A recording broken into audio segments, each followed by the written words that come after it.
جب جناب والا ام المؤمنین پہ الزام لگ گیا، تاجدار انبیاء نے حضرت عمر سے پوچھا رضی اللہ تعالیٰ، اے عمر کیا کہتے ہو اس بارے میں، تمہارا کیا خیال ہے؟ کیا میری بیوی ایسی ہو سکتی ہے؟ کبھی نہیں، تمہارا کیا خیال ہے؟ حضرت عمر عرض کرنے لگے، میرے آقا میرا رب اتنا کریم، آپ کے جسم پہ مکھی نہیں بیٹھنے دیتا، آپ کے جسم پہ مکھی نہیں بیٹھنے دیتا، اس لیے کہ مکھی مختلف جگہوں سے پھر کے آتی ہے، کہیں ناپاک مکھی آپ کے جسم پر نہ بیٹھ جائے۔ لوگوں عمر کے جملے پہ ہاتھ بلند کرنے ہیں، کہنے لگے میرے آقا جو رب آپ کے جسم پہ مکھی نہیں بیٹھنے دیتا، وہ رب آپ کے نکاح میں ناپاک عورت کیسے آنے دے گا؟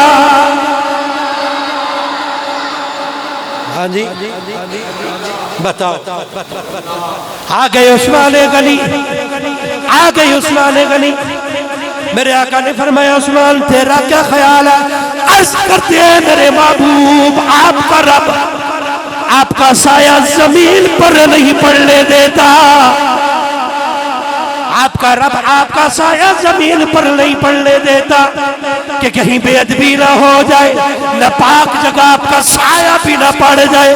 جو آپ کا سایہ ناپاک جگہ پہ نہیں جانے دیتا، وہ آپ کا جسم کسی ناپاک بیوی سے کیسے ملنے دے گا؟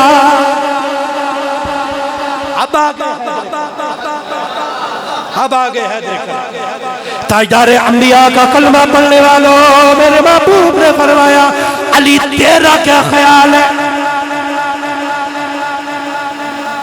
عرض کرتے ہیں میرے آقا مجھے یاد ہے ایک دن آپ نماز پڑھا رہے تھے، آپ نے نالین اتارے، ہم نے بھی اتار دیے، نماز پڑھتے پڑھتے آپ نے جوتے مبارک اتارے، ہم نے بھی اتار دیے۔ بعد میں آپ نے پوچھا صحابہ تم نے کیوں اتارے؟ ہم نے عرض کیا آقا آپ کی پیروی میں۔ یا رسول اللہ پھر آپ نے بتایا تھا کہ میری جوتی ناپاک تھی، فوراً جبریل آگے سوڑیا جوتی لا دے، جوتی ناپاک تھی، جبریل آگے سوڑیا جوتی لا دے۔ یا رسول اللہ آپ ہی فرمائے جو آپ کے پاؤں میں ناپاک جوتی برداشت نہیں کرتا، وہ آپ کے نکاح میں ناپاک بیوی کس طرح برداشت کرے گا؟ یہ مولا علی کے رواق سے ہے ام المؤمنین کے بارے میں۔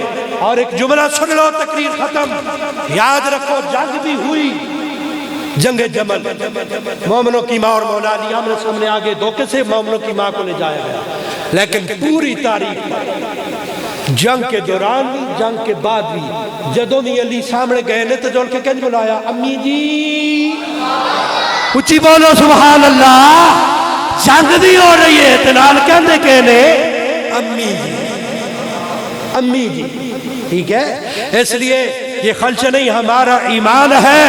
میرے نبی کے صحابہ بھی بڑی شان والے، میرے نبی کی بیویاں بھی بڑی شان والی، میرے نبی کی اولاد بھی بڑی شان والی۔